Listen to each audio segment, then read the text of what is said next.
하동의 한 농협 직원이 농기계 구매대금 21억 원을 횡령했습니다. 허위로 산 것처럼 위장했는데 200여 차례가 넘도록 드러나지 않았습니다. 창원 해양신도시에 인공갯벌을 조성하자는 제안이 나왔습니다. 환경과 관광 일석이조의 효과를 낼 수 있다는 주장인데요. 집중 취재했습니다.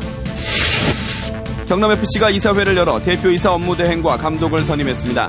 경남FC가 제대로 운영될 수 있을지 우려의 목소리가 나오고 있습니다. 경상남도가 무상급식 예산 지원 중단을 선언하면서 당장 4월부터 학부모들의 급식비 부담이 현실화될 것으로 보입니다.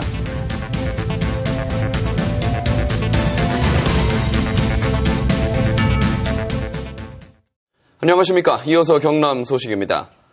하동의 한 농협 직원이 농기계 구매대금 수십억 원을 횡령했다가 경찰에 붙잡혔습니다.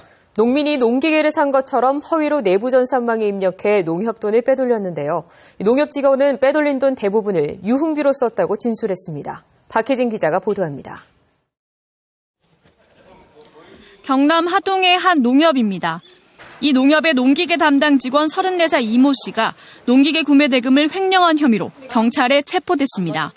농민이 농기계 구매를 신청하면 농협에서 제조업체에 먼저 돈을 지불한 뒤 농기계를 가져와야 하는데 실제로 기계를 사지 않고도 내부 전산망에 기계를 산 것처럼 허위로 입력했습니다. 그리고 구매 대금을 자신의 어머니 계좌로 빼돌렸습니다. 이런 수법으로 이 씨가 지난해 3월부터 해당 농협에서 횡령한 금액은 21억 원, 횟수만 230여 차례입니다. 하다 보니까 1,000만 원, 2만 원 승인 절차가 필요 없다는 걸 알게 돼서 해보니까 안 들켜서 그냥 그 방법대로 그대로 했습니다. 해당 농협은 10개월 동안 횡령 사실을 몰랐고 최근 재고 검사를 하다 이를 뒤늦게 발견했습니다. 재고조사를 농기계 이름 부분은 1년에 2번을 하게 되어 있거든요. 우리가 12월 31일자를 가지고 재고조사하다 보니까 결과 부족해서 경찰 조사에서 이 씨는 횡령한 금액 대부분을 술집 등에서 유흥비에 썼다고 진술했습니다. 경찰은 이 씨에 대해 업무상 횡령 혐의로 구속영장을 신청하고 횡령 금액의 사용처와 공범이 있는지 여부를 수사할 방침입니다. KBS 뉴스 박혜진입니다. 창원의 랜드마크가 될 해양신도시 사업의 공정률이 50% 가까이 진행된 가운데 지역 시민단체들이 매립지 가운데 절반가량을 인공갯벌과 생태공원으로 조성하자고 제안하고 있습니다. 이대환 기자가 취재했습니다. 축구장 100개 크기의 인공섬을 만드는 마산 해양신도시 사업. 물생명시민연대는 지난해 말 전체 55%에 달하는 면적을 인공갯벌과 생태공원으로 만들자고 제안했습니다. 관광도시라고 하는 정책을 세웠는데 저는 인공갯벌은 관광 자원이기도 하고 또 생태도시의 기초가 되는 해양신도시에 인공갯벌을 조성할 경우 전문가들은 현재 공업용수 수준에 머물고 있는 마산만의 수질 개선에 전환점이 될 것으로 보고 있습니다. 또 국내 최초 도심 속 인공습지 조성으로 생태 관광 활성화 등 지역 경제에도 도움이 된다는 주장입니다. 갯벌을 해양 생태계를 복원을 하면 들인 비용에 비해서 3배 이상의 경제적 가치를 그러니까 이익을 회수할 수 있다는 그런 연구 결과가 있습니다. 하지만 창원시는 공정률이 40%에 이르는 상황에서 계획을 바꿀 수 없다는 입장. 당초 개발 목적이 도시 용지를 조성하도록 추진된 사업입니다. 그래서 그 계획에 따라 PF 자금이라든지 행정 절차가 다 이행된 사항이기 때문에 인공갯벌의 효용성이 높다는 전문가들의 지적에도 불구하고 창원시는 용역 등 면밀한 검토 없이 반대로 일관하고 있어 논란이 예상됩니다. KBS 뉴스 이대환입니다. 매립지를 만들면서 인공갯벌을 조성하면 어떤 효과가 있을까요? 인공갯벌을 통해 환경과 관광, 일석이조의 효과를 내고 있는 일본 도쿄만과 오사카만의 사례를 취재했습니다. 진정은 기자입니다. 일본의 대표 매립지 도쿄만. 대형 쇼핑센터와 고층 아파트가 빼곡히 들어서 신도시를 형성했습니다. 그러나 도쿄만의 일부는 흙으로 완전히 메우지 않고 인공갯벌로 조성됐습니다. 다양한 바다생물이 사는 인공갯벌은 바닷속 생태계를 되살리고 동시에 체험 관광지로도 인기가 높습니다. まず干潟は海の自然の浄化能力が非常に高い。いろんな動物がいろんな形で、物質循環を助けてくれます。 일본 제2의 도시 오사카도 바다를 메워 산업단지를 만드는 공사가 한창입니다. 전체 공사 면적 140헥타르 가운데 5.4헥타르는 산업단지 대신 인공갯벌로 만들고 있습니다. 바다 한가운데 만들어진 이곳 오사카만 인공갯벌에는 50여 종의 다양한 생물이 서식하고 있습니다. 무분별한 매립으로 갯벌의 40%가 사라진 일본은 지난 1980년대부터 갯벌 복원을 추진하고 있습니다. 특히 각 지방자치단체는 바다 매립과 동시에 인공갯벌을 조성하도록 강제하고 있습니다. その緑地の周りの水ですね、その水が汚くならないように水質の改善、浄化機能を持つ干潟も一緒に作ると。 갯벌 1헥타르의 경제적 가치는 연간 3,400여만 원.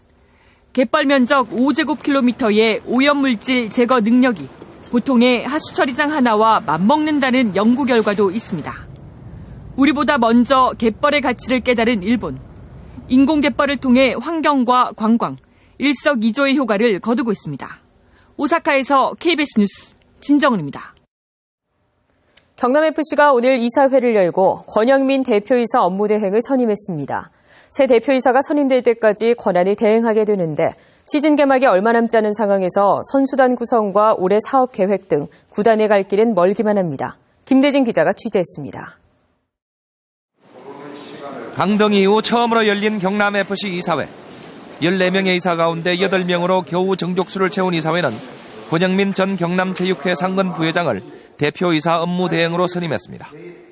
주주총회와 이사회를 거쳐 새 대표이사가 선임될 때까지 권한을 대행하게 됩니다. 내가 만든 게 다른 게 뭐 있습니까? 오로지 경남FC가 정말 발전적인 방향으로 나아가는데 내가 미력이나마. 축구 비전문가의 대행 체제 속에 갈 길은 멉니다. 시즌 개막까지 2달도 남지 않은 가운데 선수 영입과 방출 등 선수단 구성과 올해 사업 계획 등 주요 사안을 결정해야 합니다.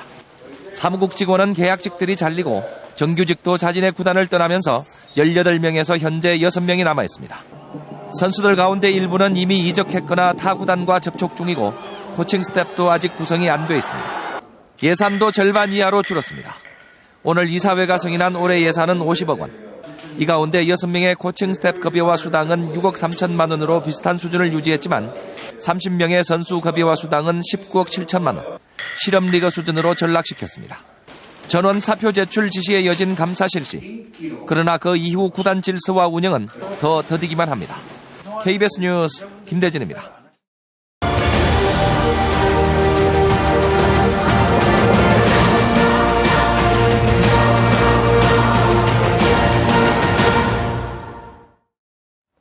올 한해 경남에서 예상되는 변화를 짚어보는 새해 경남은 순서입니다. 지난해 경상남도가 무상급식 지원 중단을 선언하면서 당장 4월부터 학부모들의 급식비 부담이 현실화될 것으로 보입니다. 김소연 기자의 보도입니다. 함안의 한 기숙형 고등학교입니다. 점심시간이 되자 학생들이 줄지어 밥을 먹습니다. 이 학교의 한 끼 밥값은 3,140원, 연간 80여만 원입니다. 학기 중에는 점심값을 무상 지원받았지만 오는 4월부터 학부모들이 직접 부담해야 할 처지입니다. 하루 3끼를 먹는 기숙형 학교의 경우 학부모의 식비 부담은 기존 160만 원에서 240만 원까지 늘어납니다.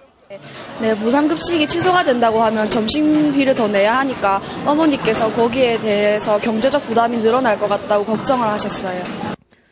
경남도의회는 올해 교육청 예산에서 무상급식에 필요한 경남도의 보조금 257억 원을 삭감했습니다. 대신 세출에서는 무상급식 예산을 남겨두고 교원 인건비와 학교 신설비를 삭감했습니다. 경남교육청은 통과된 예산안을 따를 경우 학교 신설에 차질이 생길 수밖에 없다고 맞섭니다. 결국 추경을 통해 무상급식을 중단하는 방식으로 세출 조정이 이루어질 수밖에 없다는 겁니다. 누구나 급식비는 걱정 안 하고 밥을 먹었는데 학생이나 학부모 입장에서 이 부분을 받아들이는 부분이 굉장히 힘들지 않을까. KBS 창원의 여론조사에서 경상남도의 무상급식 중단 결정에 대해 응답자의 37.8%가 찬성한 반면 57.3%가 반대한다고 밝혔습니다. 당장 4월부터 급식비 부담이 현실화될 경우 학부모의 가계 부담이 커지면서 반발이 거셀 것으로 우려됩니다. KBS 뉴스 김소영입니다. 다음은 저희 KBS 창원방송총국에 이웃돕기 성금을 보내주신 분들입니다. 주식회사 통일보일러 5천만 원, 주식회사 경남에너지 300만 원, 창원시 의창구, 성산구, 진해구 새마을금고 1동 100만 원, 거제시 연초면 죽전마을 경로당 노인회 회원 여러분이 26만 원을 맡겨주셨습니다. 밀양시 무안면 모조리 성주암 20만 원, 밀양시 단장면 정자문위원회 20만 원, 합천군 봉산면 노곡일구 마판대 이장과 마을주민 여러분이 20만 원, 합천군 봉산면 계산일구 이판식 이장과 마을주민 여러분이 20만 원을 보내주셨습니다. 성금을 보내주셔서 감사합니다.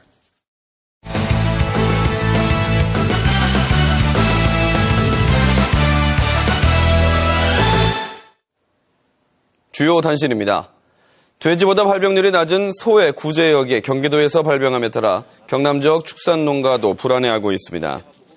경기도 안성시 한 농가에서 최근 사육 중인 소 47마리 가운데 1마리가 구제역 증상을 보였습니다. 농림축산식품부는 소의 경우 구제역 예방 백신 항체 형성률이 97%이기 때문에 45%에 불과한 돼지에 비해 구제역 확산 가능성은 낮다고 밝혔습니다. 그러나 소 사육 농민들은 예방접종을 했는데도 구제역이 발병하고 있고 접종 방법이나 백신 보관, 취급에 따라 항체 형성률이 떨어질 수 있다며 불안해하고 있습니다.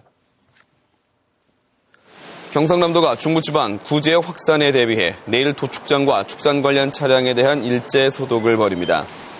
특히 구제역 바이러스가 차량을 통해 전파된 것으로 나타나 내일 하루 축산 차량의 운행을 전면 중단하고 소독을 하기로 했습니다. 또 김해와 창녕 등 경남 지역 도축장 6곳에서도 도축시설과 주변 도로를 소독합니다. 경상남도 정무부지사의 최구식 전 국회의원이 정무특보에는 조진래 전 정무부지사가 내정됐습니다. 최구식 정무부지사 내정자는 진주에서 17대, 18대 국회의원을 거쳤고 올해 말 진주에 문을 여는 경상남도 서부청사에서 근무할 것으로 예상됩니다.